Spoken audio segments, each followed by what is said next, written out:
Good evening, everyone. It's just turned 8 o'clock, but we just might give it a couple of moments for everyone to register in to the webinar. So thank you for your patience for a few moments.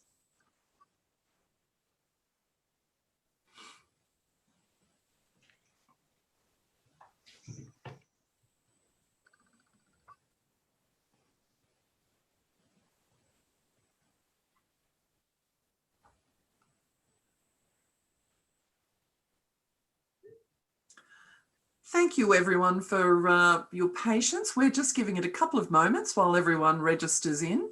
I can see the number of participants rapidly climbing there at the bottom of my screen. So just bear with us for a couple of moments.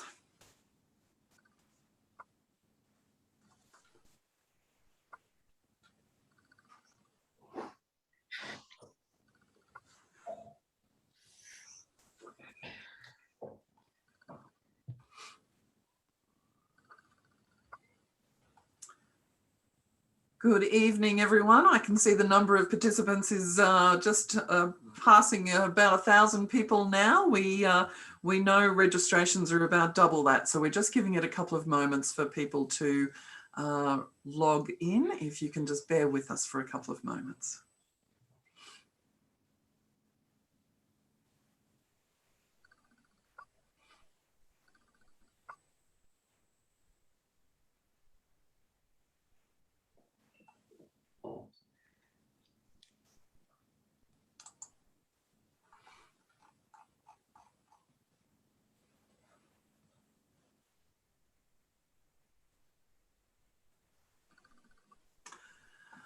Well, good evening, everyone. It's about 3 minutes past 8 o'clock, and so that's probably an appropriate time for us to kick off. We've given everyone a few moments to register in, and I'm sure there'll be a few stragglers. So good evening, everyone. My name is Suzanne Greenwood. As the Guild's Executive Director, it is my pleasure to welcome you to this week's Pharmacy Guild webinar to support the rollout of the COVID vaccine in community pharmacy. So I wish to acknowledge the traditional owners of the lands on which we all are this evening as we come together for this webinar, and I wish to pay our collective respects to their elders, women and men, and past, present and emerging. Now, as I mentioned just a moment ago, we have a couple of thousand attendees again this evening, so we're going to try a slightly different approach to capture your questions tonight. If we don't manage to give you all the answers you're looking for during the webinar, please just email your queries through to us on covid-19@guild.org.au. We'll have that email address up on a couple of the screens through the webinar tonight. So covid-19@guild.org.au. And we'll continue to post answers to the frequently asked questions to the Guild website, and the links to the webinars are there too, as well as a wealth of other resources, such as that one-pager of information for patients post-receiving the AZ vaccine that we all told you about last week. So we have had a change of plan this evening. Our Prime Minister, the Honourable Scott Morrison, is not joining us. It is a very busy parliamentary sitting week this week. He has, however, absolutely committed to joining us on our webinar on the 25th of August, and I'm sure you join me in welcoming him then. So our National President, Adjunct Professor Trent Toomey, does, however, have a very special guest to be joining us this evening. So over to you, Mr. President, to commence tonight's webinar. Thank you, Suzanne, and welcome members. I'm sure we can give our hardworking Prime Minister a leave pass. He does have matters of state that he needs to address. He does, his office rather, sends their apologies, and they assure us that he will be with us on the 25th. But by no means is he a second prize. It is my great pleasure to introduce to you all this evening as our special guest, Lieutenant General John Fruin, or JJ, as he is affectionately known by those that work with him. He has joined us in his capacity as the head of the COVID-19 task force on behalf of the Commonwealth Government. And I have to say, he has always made himself available to the Guild. Suzanne and I have had several conversations and meetings with him, and we would not have had the accelerated and simplified rollout of the community pharmacy network last week if it wasn't for the common sense leadership that the General brings. So, ladies and gentlemen, without any further ado, I'd like to introduce you to Lieutenant General John Fruin. JJ. Thank you very much, Trent. Thank you, Susan. It's an absolute pleasure to be able to join you tonight. I thought what I'd just do, I'll give you a quick sort of explanation of what my role actually is, because I know that's of interest to many people. Just a little bit about where the rollout is at. We'll talk a little bit about the role of pharmacies as I see it, and then I'd be, through Trent, happy to take a couple of questions. So, a bit over 2 months ago, at very short notice, it was not what I expected to find myself doing. The PM asked me to take control of the rollout. He issued me a directive that had three things in it that I had to do. One was to take control of all of the assets and resources in relation to the rollout itself, to take control of the communications around the rollout, and also to lead on stakeholder engagement. So taking control of, large endeavours, operations is pretty familiar to me. I was pleased to see that the communications was part of it, because I know you can sort of win or lose these things in the communication space. And I thought the stakeholder engagement thing might be a bit of an afterthought, because I did not at that stage realise that the stakeholders for a national vaccine rollout are a very long, diverse list of groups and organisations and individuals, and that is something now that is really consuming a good portion of my time, and we've sort of structured the task force now in a slightly different way to when we started, to make sure that we can manage that effectively. I did three immediate things. I ordered a complete review of the program, and I brought some military planners in to do that, and we applied our sort of military, what we call the military appreciation process, to break down the challenge and to work through all of the sort of options that we might do. Once I had in my mind where that was going, I did a review of the strategic communications around the rollout as well. And then I also sort of started to engage a broad range of people to get advice on not only how to undertake one of these national sort of task forces, but to sort of get some independent opinions on what I might encounter once I found myself in the middle of it. And I did all that sort of very quickly. Now the result of the review is the national campaign plan, and I was very pleased to be able to publish that last week. I committed right at the front of my time with the task force that I wanted to be as transparent as I could be, and I know there had been a whole lot of challenges about a whole range of information being available, whether it was information about what supplies the states and territories could anticipate, whether it was around some of the demographic data about how progress was going across the countryside, and things like my campaign plan that just sort of lay out for people exactly what the approach is and so on. So we've been working hard to get a lot of that information out now, and it is on the health website, and I will continue to drive information and data out into the public space as much as I can, because this is a national endeavour, and we all need to, I think, be able to understand it and to form, informed views on it as it goes. How is the plan different to where we were before? The plan was built around the two spines, if you like, of the primary health network, Commonwealth, GPs in the main, some Commonwealth vaccine clinics, and the Archo network in the first instance, a plan for pharmacies later, and the state networks and hubs. I immediately decided that I wanted to diversify that network and to increase the distribution points of presence, to both bring greater flexibility in there, greater diversity, but also ultimately to offer greater choice and greater convenience. And I think convenience is key, and I'll come back to why I really think that is. So we did that. I've established not only the plan cell that did the review, but they now have what I call an assessments function. So they're bringing all of the data together now, and we're trawling through the data, and every week they're now giving me key metrics that help inform decision making.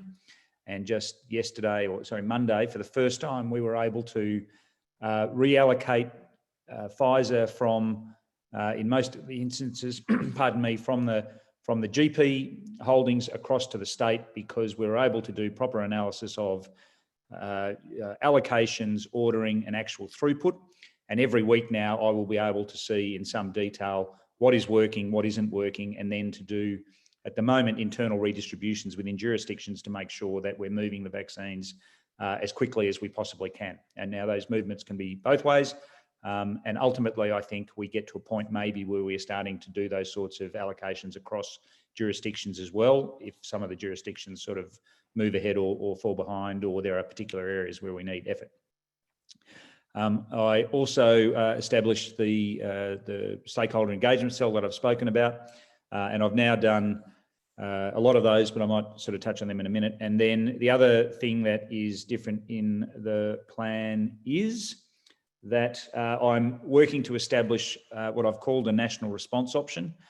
In military parlance, if any of you have military backgrounds, which I'm sure some of you will, I wanted a commander's reserve. In the first instance, a workforce, and then ideally, in the fullness of time, a workforce with available vaccines that I can send very quickly to assist with either a hotspot type situation or an area that perhaps is falling behind, or an area that has got some particular challenge that has loomed up quickly, so that we have the ability to help rapidly and to make a difference in terms of vaccination effect. So we're doing some of that stuff already on a small scale. Recently, we have agreed with New South Wales to do the food distribution hubs in and around the affected LGAs in Sydney, because that was deemed an absolute critical vulnerability. So we, in those very specific circumstances of the hotspot outbreak, we, in consultation with New South Wales, they said they would do the supermarket employees, and then we would do these the food distribution hubs. So that just made sure that community would be able to get fed. So we've got more examples of that that are taking shape now. And in terms of diversification already, I've been very keen to bring pharmacies into play as quickly as we can, and that is happening now. We're also, you might have seen in Victoria yesterday, we've now started, Victoria have started their first drive-through clinics. We're in consultation with industry about workplace vaccinations, and we've got some trials going with that. We've got a trial going with Bunnings, which hasn't started, which is about to start, about sort of a Bunnings location that can be focused on either apprentices or maybe construction industry.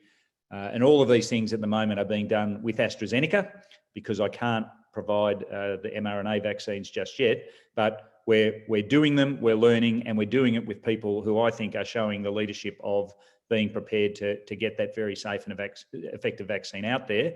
And so we're learning, and as soon as we've got those other vaccines, we'll be ready to roll out, a bit similar to the way that I know that pharmacies are being onboarded right now. The communication strategy, when I started, was just coming out of the sort of information phase focused on the most vulnerable. For people over 70, this is what COVID is, these are what the vaccines are, this is where you need to go to get them, and you should do it quickly. We were just transitioning into more of a rallying phase when I started, the Arm Yourself campaign. It had been developed before I arrived, and we did sort of raise a few eyebrows around a general suddenly turning up and telling people to get out and arm themselves, but we've stayed with the campaign. But we did have to sequence the timing, and the bring forward of Pfizer that the government achieved a couple of weeks back, from stuff that we were expecting in late September that could be bought into July and August. That allowed us then to sort of get Arm Yourself rolling and just bring a slightly different feel to the messaging around the rollout. Gently just starting to say to people, hey, this is really important, not just for you, but for your friends, for your family, for your communities. We've just put a bit of a build on that now, and you're seeing sort of the same ideas, but with more detail of groups, and you can see faces, and people are telling their stories about why they've been getting vaccinated, just to reinforce those themes. The next stage is going to be, and probably as we get closer to the middle of September, late September, we'll move into a national rallying phase. Come on Australia, we can get this done. And we've now got the Doherty Institute modelling that speaks to the value of 70% fully vaccinated and 80% fully vaccinated. So that will start to then say, this is a national endeavour. We can do this thing. Let's get it done. That will run for a period of time, and then somewhere down the track, to be determined, but I think it's once we've crossed the 70 line and are really working hard to get to the 80 line, we'll start to introduce ideas around the sort of freedoms that we might be able to get back to, international travel and life without quarantine, and lockdowns being a rare thing, not a more sort of familiar thing, which they unfortunately are at the moment. Now, concurrently with all of that, we are working on very specific groups, particularly the cultural and linguistically diverse groups, to make sure they've just got the right information and they understand exactly what's going on and why it's important. We're also developing very specific campaigns around hesitancy, because hesitancy groups will be very specific and they will increasingly reveal themselves to us in more fidelity, and we will build these campaigns making sure that if we need to have culturally and linguistic components to it, we will. We're already putting products out with anywhere between 11 and 32 different languages, but we know those campaigns need to be very well targeted and they need to be coming from the voices of respected leaders from within their own communities and those sorts of things. So we'll work to tailor that. And the other thing that is happening is right now I'm very encouraged that high percentage, 70s, 77, 78, 79% of Australians are indicating they intend to get vaccinated, that they are going to do it. That's been on the rise from the high 60s over the last couple of months. So, sentiment around the rollout is building in a positive way. Then somewhere when I started, it was about 20%. Now it's down to about 15 or 16% of people who are still making up their mind, maybe are the hesitant. But we've been pretty firmly down in single figures. It started at about 10, but it's now down to 5, 6, 7%, depending on which polling you read, of people saying that they won't vaccinate. So there's always going to be that group of people. Some of them might, in the fullness of time, get sort of turned around when they realise they can't travel overseas ever again. But why I'm most interested in them right now is about misinformation and them undermining either that group who are still making up their minds or even getting into the people who are currently prepared to get vaccinated. So we're working on countering misinformation and making sure we can, kill off those sorts of messages and things before they take hold, because some of them, once they take hold, are very hard to shake. I was given an example today that in one of the Indigenous communities, there's a religious group that has been pushing the idea that the vaccines are made from fetuses. It's one of those things that once it's into the community's heads, it's nigh on impossible to get out again. So we've really got to try and stop that sort of stuff happening. So that's how the information campaign will take place. And then the stakeholder engagement. The stakeholder engagement I've been doing is there's been sort of forums like this. There's been sort of meetings, one-on-ones, but I've been running these things, the war games, if you like. I probably wouldn't have pushed the term as strongly, but there was a bit of enthusiasm around it, particularly from the Prime Minister. So we've been running our war games, but they've been really useful because with the campaign plan, we worked with the states and territories and we tested some scenario-based sort of things like a major disruption to supply, no Pfizer for a month, some ATAGI ruling that meant we could only give Pfizer to, say, females and not males, or Australia's favourite celebrity has an adverse reaction to one of the vaccines and nobody in the country sort of suddenly wants to get vaccinated. Just those sorts of things just to test the plan. And the plan stands up pretty well even through pretty major setbacks like that in my first task, which is offering every person in Australia who wants a single dose vaccine this year that opportunity. And even with setbacks, I think we get there. That's, I think, absolutely achievable. I've been told by the Prime Minister to get as many people in Australia as vaccinated as quickly as possible, and that's the spirit in which I've approached the review of the plan. Now that the Doherty figures are out there, I think we've got a really good shot at 70%. The centre of gravity in my campaign plan is public sentiment. The supply, even though we would have liked some mRNA, more mRNA a bit earlier, the supply will be there. The distribution networks are growing and will only continue to grow. And ultimately, it's the willingness of the public to keep coming forward that really decides whether we get to 70%, 80% or beyond. And I know the challenge, even though the numbers look really good now, when we get to October and November, when we have the large amounts of mRNA, that's actually when we're also hitting the hesitant. So that we've got to have the information right, we've got to have the working on the hesitancy groups right. But what I don't want is it's hard to get a vaccine, and that's why I want that diversification of networks and the convenience as well. So pop-up hubs, drive-throughs. I'm looking at vaccine buses, all of these sorts of things. But, pharmacies, absolutely, on every sort of block in every sort of major sort of town and suburb, really, really important overall. Now, there's a real momentum growing in the rollout now. If you haven't got sense of it, when I turned up, we were at about 5.2 million doses delivered. The foundations of the rollout were solid. The logic was solid. We had started to lose the information sort of campaign, and that's where the reputation of the rollout and the reputation of the vaccines has started to suffer.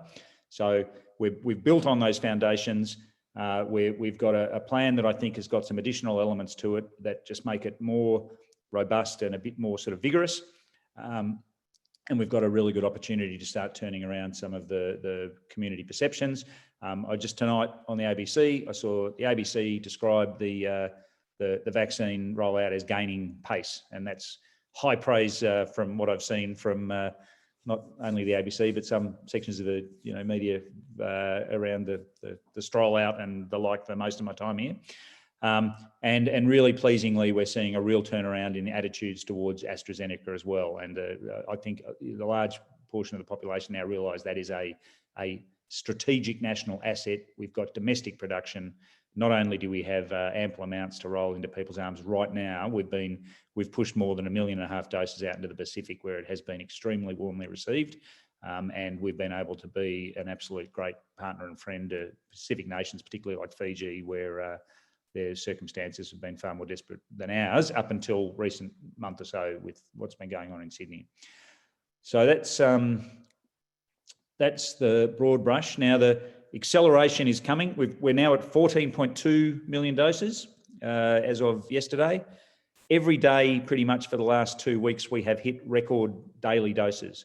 Yesterday, we hit 255,000 doses in a single day. That was about 25,000 doses more than the Tuesday the week prior. Most days, it's 10,000 or 20,000 more than the day that the week prior. So we were really, really wishing to get to 1 million doses in a week. We tomorrow will tick over 1.4 million doses in a 7-day period. We were really, really sort of hoping to get to 150,000 doses in a day. We get over 200,000 doses on a weekday now routinely, and we're moving up towards 250 pretty quickly. So the momentum's there. The additional vaccines are coming. The additional distribution points are coming, just as we're seeing with pharmacies right now. I think that only spells even greater acceleration, and we need to. There is an urgency to this because what I've described, even though we have the majority of the vaccines coming in October, November, we've got to get people through the doors while we can, so we can then really work hard on and getting up into that 70, 80% a bit later on. A couple of quick stats. We're at just over 45% first dose eligible population above 16 now.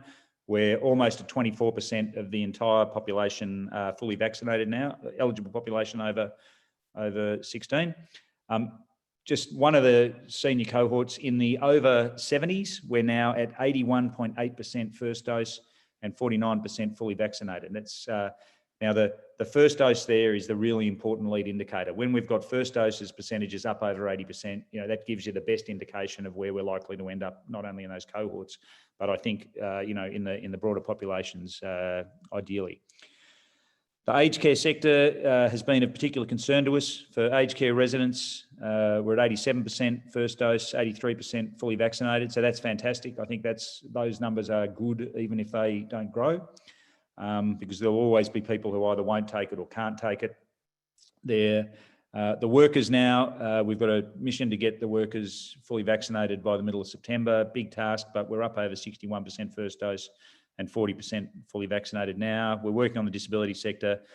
Indigenous sector is still lagging a little bit behind, where 27% first dose and 13% fully vaccinated. So that's an area that we're starting to shift focus into once we get the aged care workers done and we've got the disability sector sort of well underway.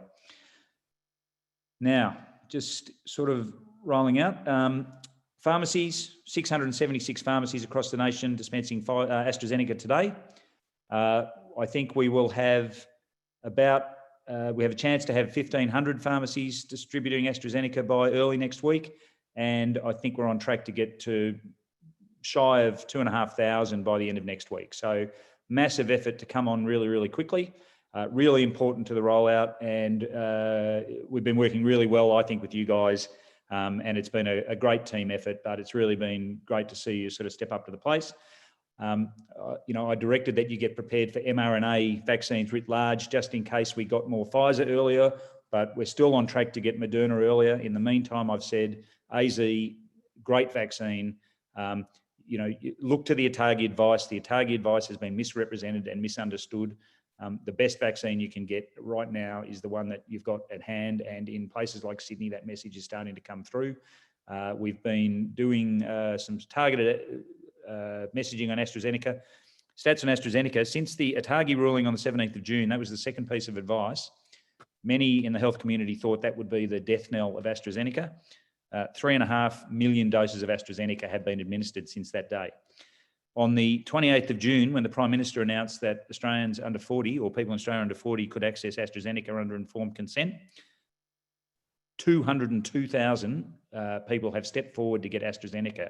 That is 202,000 people who would still be waiting for a vaccine if that announcement hadn't been made at the time. So, you guys, I know, are getting the AZ on board, but we're getting urgent orders now. In the last sort of couple of weeks, we've had almost 200,000 urgent orders for AstraZeneca in Sydney. Brisbane, where Queensland AstraZeneca, has not been sort of helped by the sort of some of the sort of leadership approach to it. We've had 23,000 urgent doses of AstraZeneca ordered on top of the AstraZeneca allocation. So it's moving out the doors in Brisbane now, and Melbourne, with the sort of the sort of hotspot that's emerging down there. We've also had 5,000 doses urgent ordered just in the last week or so. So AstraZeneca is a thing. It's important, and I really appreciate your coming into play with AstraZeneca right now. Moderna, we are expecting mid-September, pending approvals and those sorts of things. The plan remains for 10 million doses this year, another 25 million doses this year.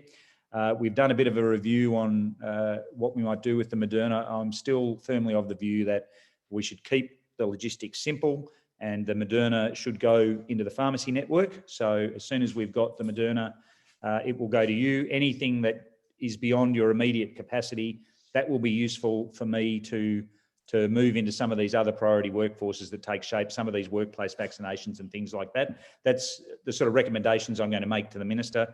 But I'll just, once I get the blessing from him and the PM, then that's the way we go. But the news is there that I don't see any benefit in mixing Moderna into GP networks or anything else right now. I think that having the choice across that really broad network is the best thing.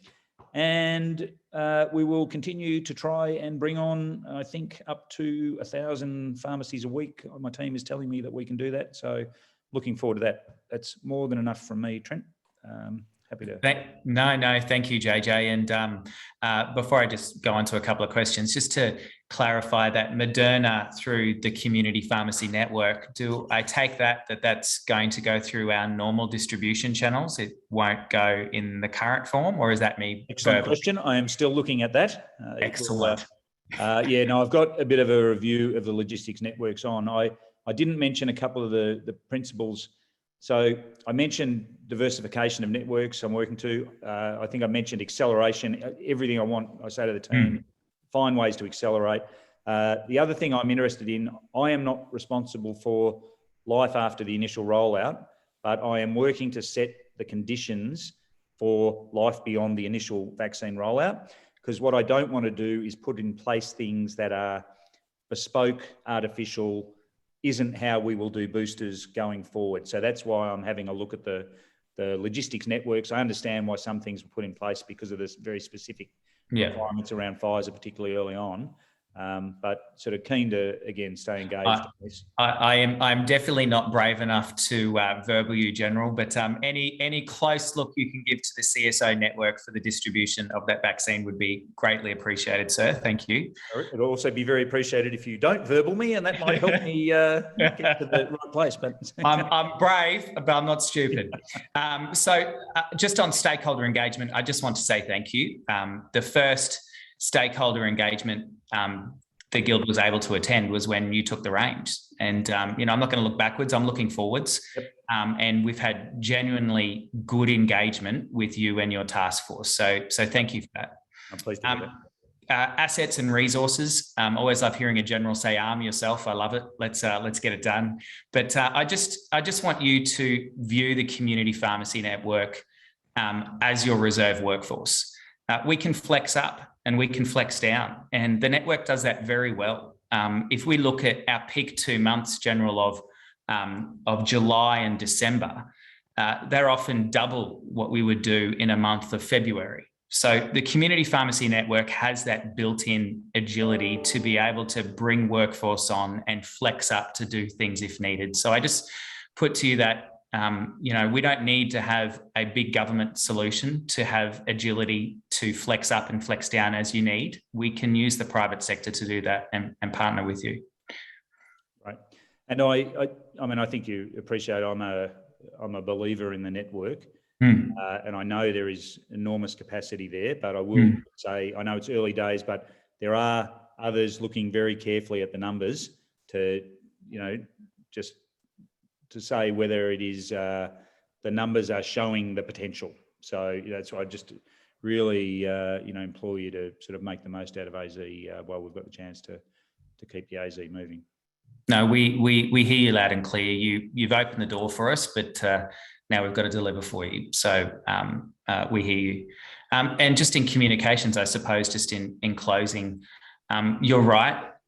We are hearing from our communities as well, and our community pharmacy network is part of those communities. So we have culturally and linguistically diverse pharmacists that can speak directly to their communities, and getting that last mile from that 70 to that 80% is going to be a challenge, because we are seeing and feeling that now.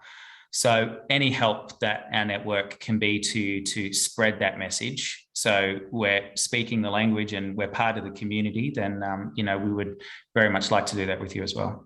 Yep, absolutely. Thank you, sir. I really appreciate your time. We'll let you get back to your lovely wife if she hasn't skipped out to go to dinner on her own. But on behalf of Suzanne and I and the whole Community Pharmacy Network, thank you for what you're doing for us. Genuinely appreciate it. Good luck, guys. Thank you very much. Good night. Now I've got to see if I can share my screen, Suzanne. Let's see how good. Oh, there we go.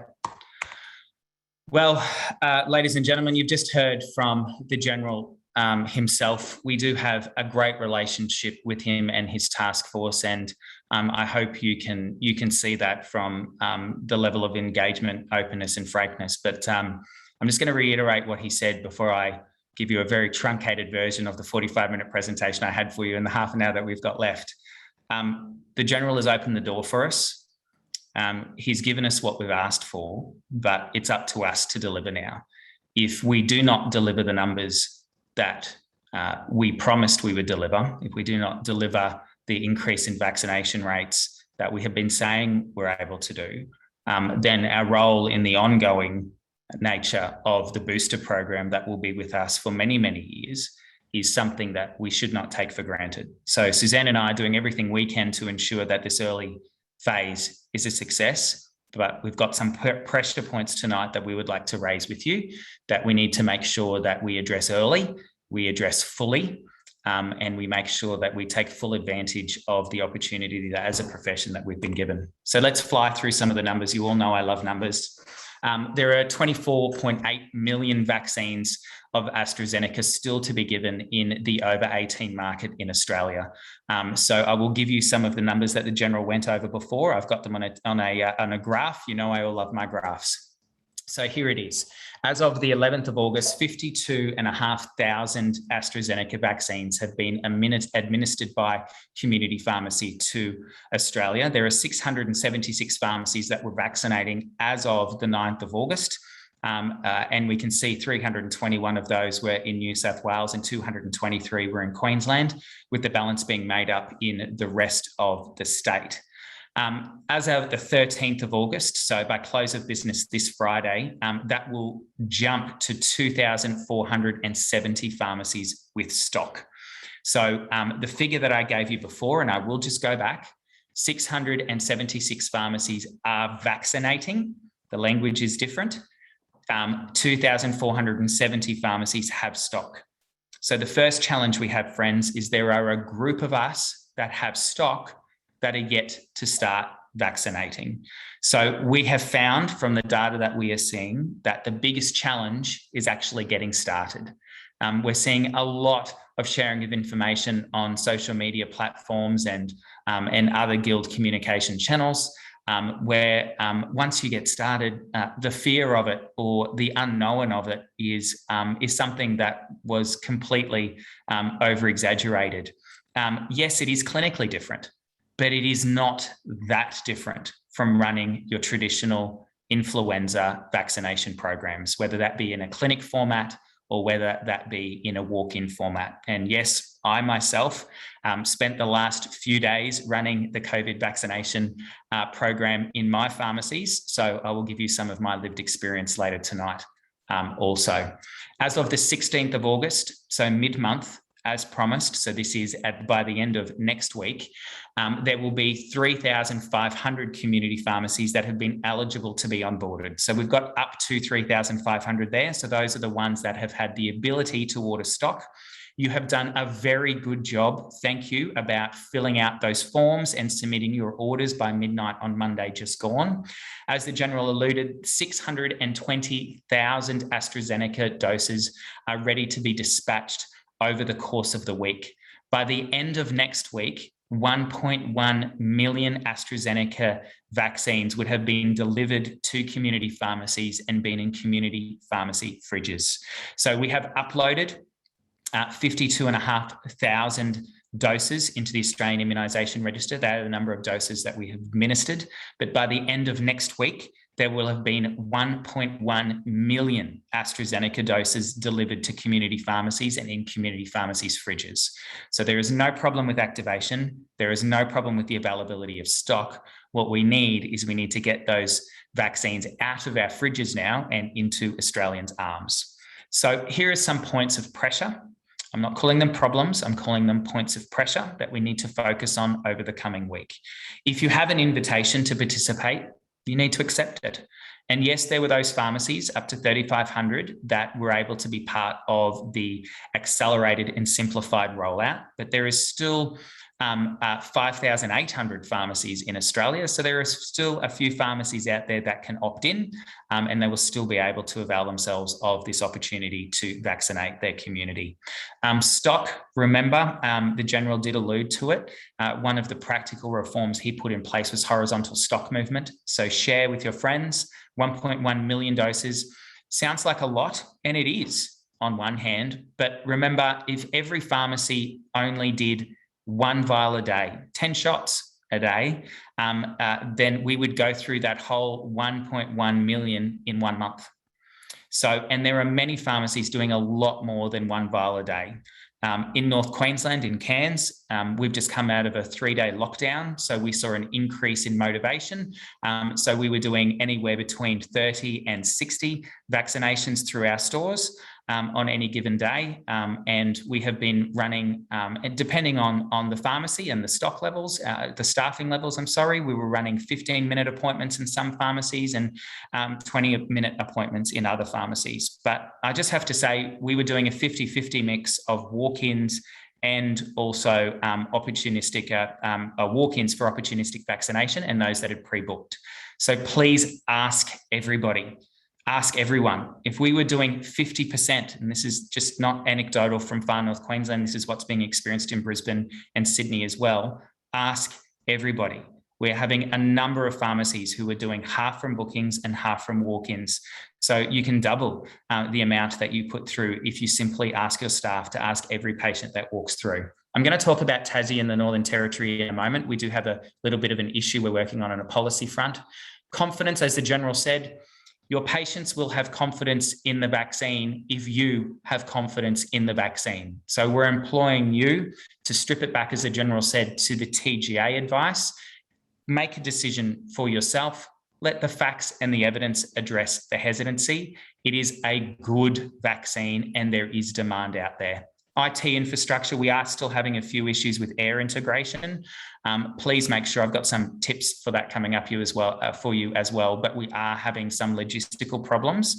This is not 1 or 2 pharmacies. This is up to 10% of pharmacies having an issue with their IT. So this is the dosing schedule. If you're in a lockdown, every 4 weeks. If you're not in a lockdown, the patient gets to choose anywhere between 8 and 12 weeks. So if you're in a lockdown, 4 weeks for the interval. If you're not in a lockdown, the patient gets to choose anywhere between 8 and 12 weeks for their second dose. We have heard you. There has been a special Medicare card fix. So we spoke about this issue last week. I'm led to believe both software providers have fixed this now, but I can say that it goes live with Guildcare tomorrow. You can see right there on the front of you that the patient does not hold or is not eligible to hold a Medicare or DVA card. Use special Medicare number, urgent care required for PPA claims. If you tick that box, that solves the claiming and uploading issue. Consent forms update. This will happen this week just to streamline that process between having to hopefully do away with physical forms. Written consent can still be electronic, and that's what we're working on streamlining for you. There is also coming next week, making it easier. One of the biggest bugbears I had, to be frank, was having to re-enter everything to do the follow-up appointment. So just having a streamlined approach, which carries all the details over, should make it so much easier. And then, of course, we're working with the software providers just to make sure that in advance of mRNA coming in, that the booking portal allows the patient to choose which vaccine they will be getting. But also we need to have the ability to book that recall in for both AstraZeneca and Pfizer. So though we will be transitioning, come October to mRNA, we just need to make sure that obviously when we start mRNA, we're still completing those booster shots of the AstraZeneca. Please go to the Guildcare website. There is a complete readiness guide for you to solve all of these issues and all of the IT issues as well. Now, PROTA, HIPOS and AIR, does my head in with all of the different acronyms. But if you just search PROTA, HIPOS and AIR, so those 3 things, at guild.org.au, there is a search function over in the corner. It will bring up this flowchart. So regardless of whether you are using a commercial IT platform or you are doing it directly into the government system, so it doesn't matter whether you're using MedAdvisor or Guildcare or you're a Chemist Warehouse, I don't care. But if you just put PROTA, HIPOS and AIR, there is a flowchart on how to make sure you comply with it. So the big news of the week is, and this is straight from the Prime Minister, who will be with us on the 25th, so don't worry, we're going from weekly to fortnightly briefings after this. We will be having multi-dose vials for Moderna. The safety profile and the efficacy profile for Moderna is superior than it is to Pfizer. I will repeat, the safety profile and the efficacy profile for hospitalization, serious illness and death is superior in Moderna than it is to Pfizer. They are both very good vaccines. I just want to stress with you that it is as good, if not better, than the current mRNA vaccine, but it will be a multi-dose vial and it will be, as you heard from the General, available through community pharmacies. Now, this is another great success story. Find a Pharmacy had 1.2 million hits in the last fortnight. 1.2 million hits. 50% of that traffic was going directly to the COVID-19 page. That's a 600% increase. All pharmacies, whether you're a Guild member or not, are now on the COVID-19 functionality. As I said, this is bigger than politics. This is about patients. Please make sure, if you haven't, you go and put your URL directly in there. There are a lot of pharmacies. I'm going to call out my colleagues up in Cairns. You can go direct onto my pharmacies because I'm Guildcare and book straight away. You can go direct onto Chemist Warehouse and book straight away. But there are some pharmacies in up around me where, I've reminded you, but I'm reminding you again, please do it. Go and put your URL in because it is far less clicks for a patient to be able to find you, book with you, and then come in and see you. So you do that on your My Guild website. So if you go on to guild.org.au, log into your My Guild site, you'll be able to upload the URL given by your software provider. Another point is many of you may not know, you have to be QCPP accredited for quality assurance reasons most insurers, insurance companies, professional indemnity insurance companies require you to be accredited as well. Please make sure that you have vaccinations flagged as an accredited service. If you haven't, don't stress. Please keep vaccinating, but please make sure you go in and remedy that, right? You can do it mid-cycle. It's not an entire new accreditation process. Don't overthink it. But it is a clinical governance requirement that you have vaccinations listed under QCPP. That is just to make sure that there has been, as I said, a site inspection, even if it is virtual, and we don't end up with rogue pharmacies doing things in areas that are not clinically appropriate, that cause damage to our profession as a whole. Eligibility checker. I have had a few questions from you about why is it, Trent, that my pharmacy is on Find a Pharmacy, but it's not on Health Direct. Health Direct only update once a week, and GuildLink and MedAdvisor URLs into which are given through to Health Direct only upload once a week as well. So even though you can go in at any time and update your My Guild to fix Find a Pharmacy, it does only have a once a week update for things like Health Engine. So we're aware of it, but there is a lag, I'm sorry, but it will be fixed, I assure you. Northern Territory and Tasmania. It's always the small states that give me grief. I do love my 2 branches there, so it's no reflection on them. But unfortunately, we are still at it, but we just have 2 legislative barriers in these 2 states.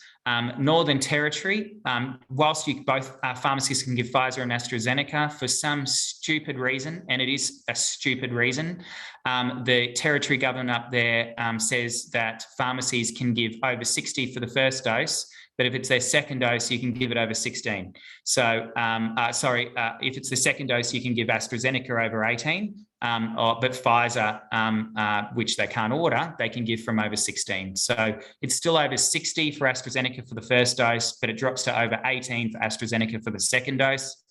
Don't ask me why. It's got something to do with the medical lobby, I'm sure.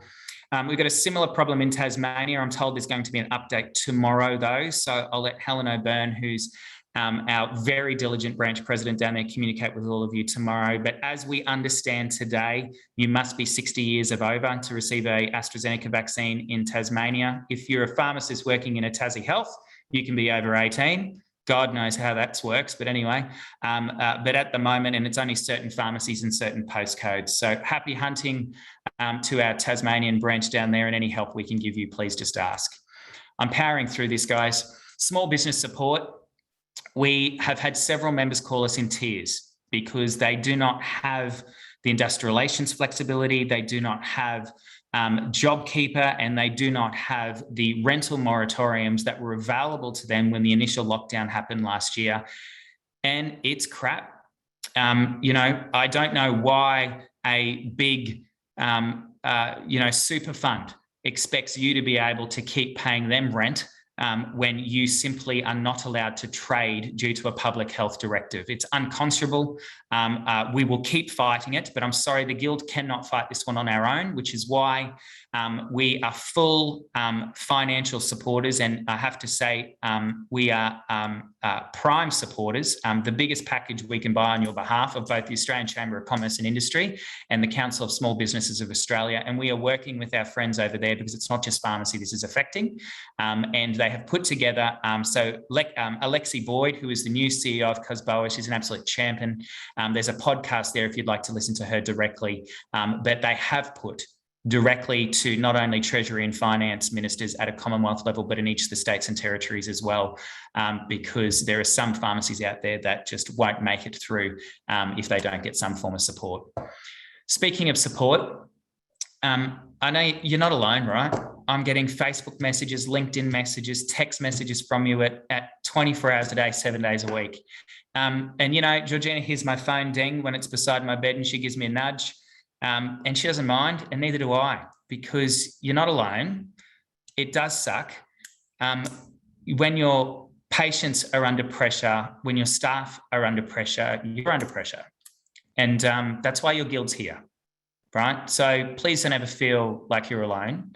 Facebook me, LinkedIn me, do whatever you need. call 13 Guild and we'll get someone out to hear what you've got to say and to offer you support. But, you know, if you also need somebody, please reach out to the Pharmacist Support Service on that 1300 number or go to their website. They're a great bunch of people.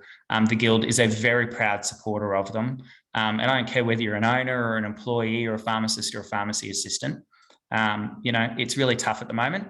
And if you ever need to talk to anybody, please, for goodness sake, don't do something stupid. Just pick up the phone and someone's always there. Indemnity, I've had a lot of people ask me about this and it still confuses people, and that's fine. So I'll keep talking about it until you're clear.